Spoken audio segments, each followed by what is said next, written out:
So, kamusta po mga ka-Streetwise? Ako po si Takero Miyamoto at welcome po sa aking munting channel. So, mga kababayan, tapos na po yung eleksyon sa Amerika. So, nanalo na po si Donald Trump. Okay. At alam naman po natin no, na yung political dynamics po, especially po sa foreign policy, magkakaroon po talaga ng pagbabago yan. Hindi lang po sa Pilipinas, kundi sa buong mundo. At especially po sa China. So ngayon, mga ka-Streetwise, no, alam nyo kung anong nakakatawa dito? Itong mga tarantadong mga taga-PDP laban, yung mga senador ng PDP laban especially, tuwang-tuwa po nung nanalo si Trump. Kasi yung narrative kasi ng mga hayop na yan, mga kababayan, pangit daw po yung naging foreign policy ng Pilipinas nung kay Biden. So ngayon, bago na po yung presidente, si Trump na, so ang paniniwala ng mga senador ng PDP laban, mukhang magbabago. So parang gustong palabasin dito ng mga senador ng PDP laban, especially si Bato de la Rosa at si Robin Padilla, na ano yan, parang kakampi na sa papabor sa China, yung foreign policy ng Amerika laban sa Pilipinas. Parang ayun ba yung gusto nilang palabasin? Sabi ko sa inyo mga sinto-sinto ito So para makuha natin yung narrative, no, pakita ko to sa inyo, no. So ito yung sinabi ni Robin Padilla kahapon. Okay. Sabi dito, para kay Senator Robin Padilla, mas makakabuti sa Pilipinas ang pagbabalik sa White House ni Donald Trump. Nasa comment section ng buong ulat. Yan. So, ito sige, panoorin na lang muna natin to, no, para makuha nyo yung narrative na gusto kong palabasin. Sige, ito. Hindi lang Amerika ang nag-aabang dito sa eleksyon na to. Buong mundo nag-aabang sa eleksyon na to. Napakahalaga ng eleksyon na to. Kasi dito natin malalaman kung magbabago ba ang foreign policy ng Amerika. Lalamig ba ang ulo nila? Kailangan kasi naka-monitor din tayo. Bilang mga mambabatas dito sa Pilipinas, Alam nyo kung ano nakakatawa dito kay Robin?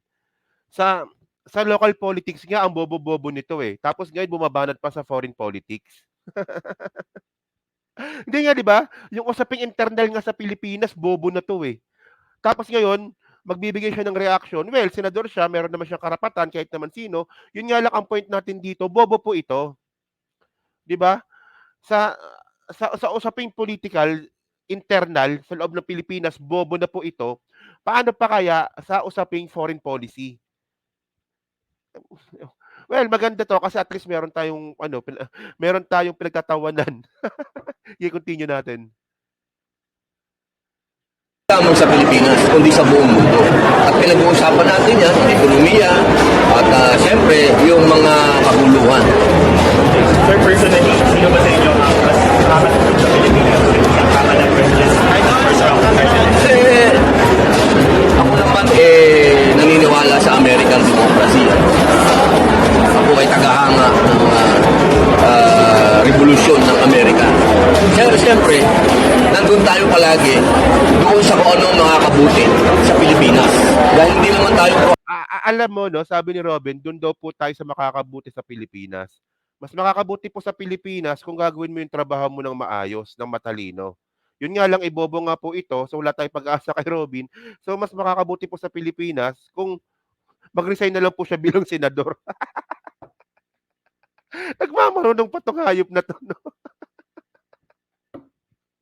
Daming alam. Ang importante is makakabuti sa Pilipinas. Huwag ka na mag-senador. Ayun ang mas makakabuti sa Pilipinas. American, pro-Philippines tayo. Para sa akin, sa ngayon, O pro-Philippine daw tayo, pero bakit pro-China ka? O di ba ako nga nag-aahit na nga ako Ikaw hindi ka pa nag-aahit, no? mas makakabuti kung si President-elect Donald Trump.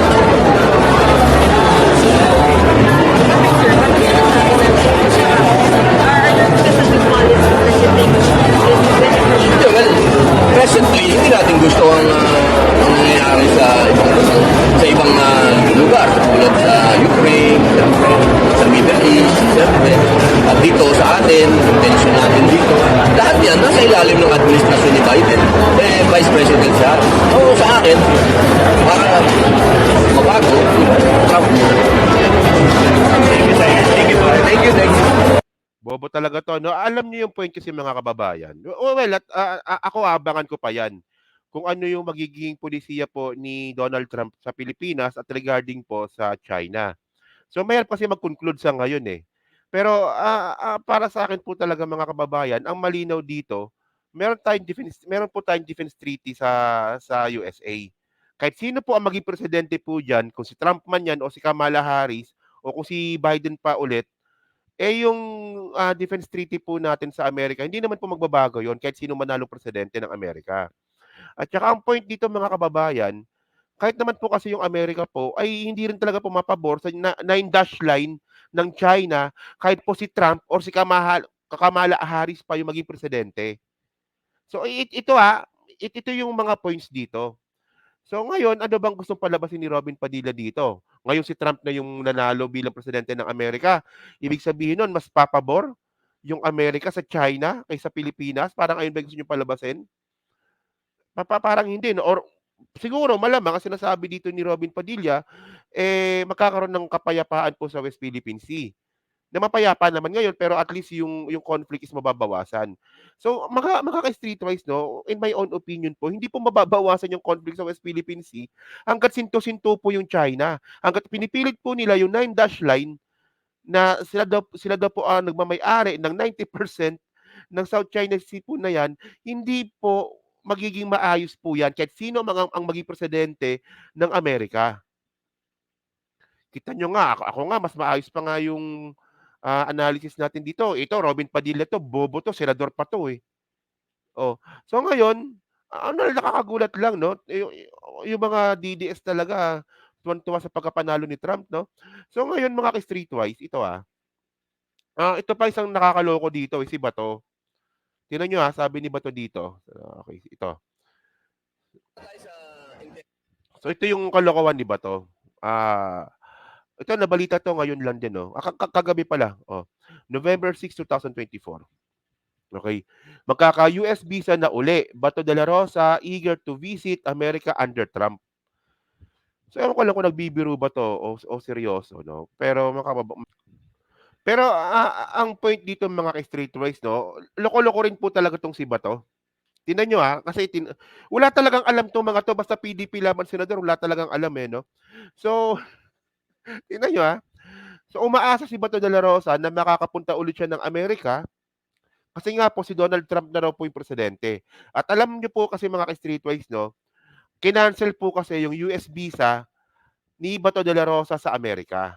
So hindi siya puwedeng pumunta ngayon sa Amerika since 2020. So sabi dito ni Bato 'no, may balita dito, eh. Okay. Senator Bato de la Rosa is looking forward to visiting the United States amid the looming victory of Donald Trump in the elections. De la Rosa talked about his potential US trip as he threw his support for the presidential bid of Trump. He's apparently hoping that a potential Trump victory may just be the key for to having his visa restored. So ngayon sabi ni Bato dito, eh, makakapunta akong Amerika ngayon. Kasi 'di ba, publicly sinuportahan ko si Trump. Ano ka special? Sino ka ba? Senador ka lang ng Pilipinas, hindi hindi ka gano'n ka-powerful sa buong mundo. 'Yan 'no? Oh, sabi niya, De La Rosa talk about his potential US trip as he true support for the presidential bid of Trump. Sinuportahan ko si Trump nung eleksyon. Mababalik na yung US visa kung ni-revoke. So tingnan niyo 'to, gusto niyo sinto-sinto ito, eh. So ngayon ito pa continue natin. My compadre is winning. Ngayon kumpadre niya na 'no. My compadre is winning the polls. I think I can visit the US, of A again. Let's go Republicans, De La Rosa said in a Facebook post. Seryoso pala 'to 'no. So tingnan ko nga yung Facebook post ni Bato, tingnan ko nga. 'Yan so hanapin natin Facebook ni Bato. Facebook ni Bato. So ito sinabi niya talaga 'no. Ito. Ito nga meron nga talaga. Kumpadre niya na ngayon 'no. Ronald Bato de la Rosa, "My compadre is winning the polls. I think I can visit the US of A again. Let's go Republicans." Seryoso pala, hindi pala nagbibiro. Seryoso pala. So, actually mga kababayan, bobo po talaga ito, 'no. Tingnan niyo, tingnan niyo, ito, may nakuha akong balita dito, eh. Ito nabalita ito noong 2020, kung kailan nga po, na-revoke yung visa ni Bato. So, ito nabalita ito nung ito, January 22, 2020. So, ito po yung panahon kung kailan nga po na-revoke yung, visa ni Bato de la Rosa sa Amerika, okey. So, tandaan niyo yung date, January 22, 2020. Eh, nung panahon na 'to mga ka-Streetwise, ang presidente nito si Trump.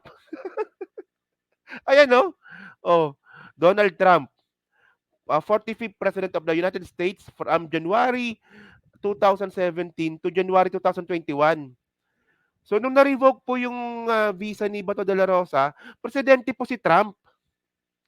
Tapos ngayon naging presidente ulit si Trump kasi 'di ba si Trump, naging presidente ng isang term, tinalo siya ni Biden.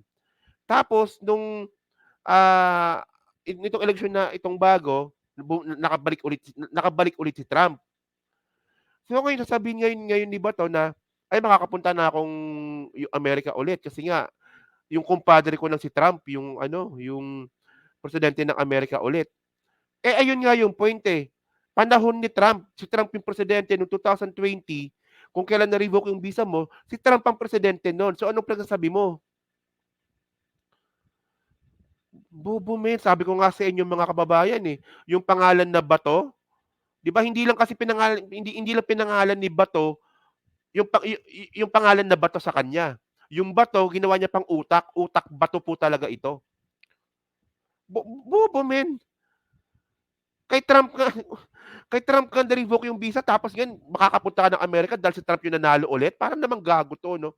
So ngayon tingnan niyo 'to, oh, ito yung balita 'to, kay ano 'to, kay John Sifton, Asia Advocacy Director ito 'no. US revokes visa of Philippine Drug War Police Chief. So bakit ni-revoke?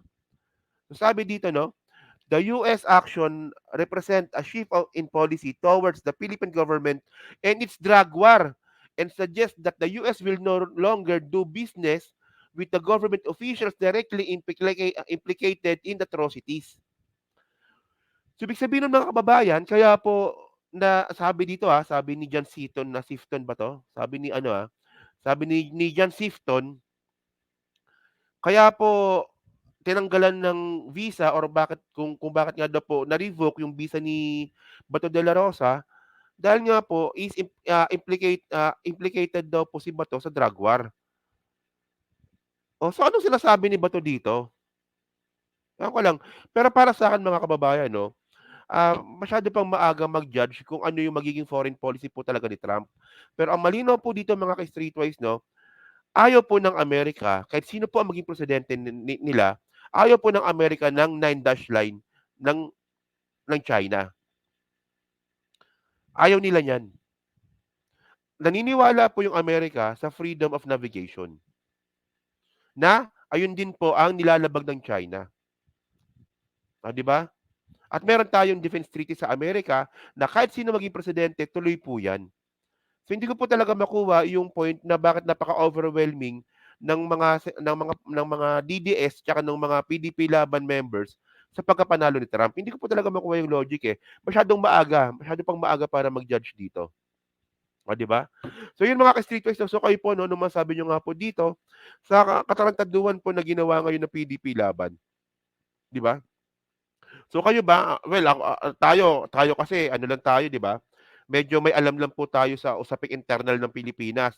Pagdating sa usapin po ng pulitika ng Amerika, medyo hindi po natin pinapakialaman 'yan kasi medyo wala po tayong alam diyan. Pero pag usapin ng pulitika sa Pilipinas, expert po tayo diyan. Pero ang gusto ko lang po malaman dito mga kababayan, kayo po ba, ano pong masasabi niyo nga po dito? Opinyon niyo lang naman 'di ba? Ano pong masasabi niyo nga po dito sa pagkapanalo po ni Donald Trump bilang presidente po ng Pilipinas? Sa tingin niyo ba ito po ay magkakaroon ng magandang epekto sa Pilipinas o hindi?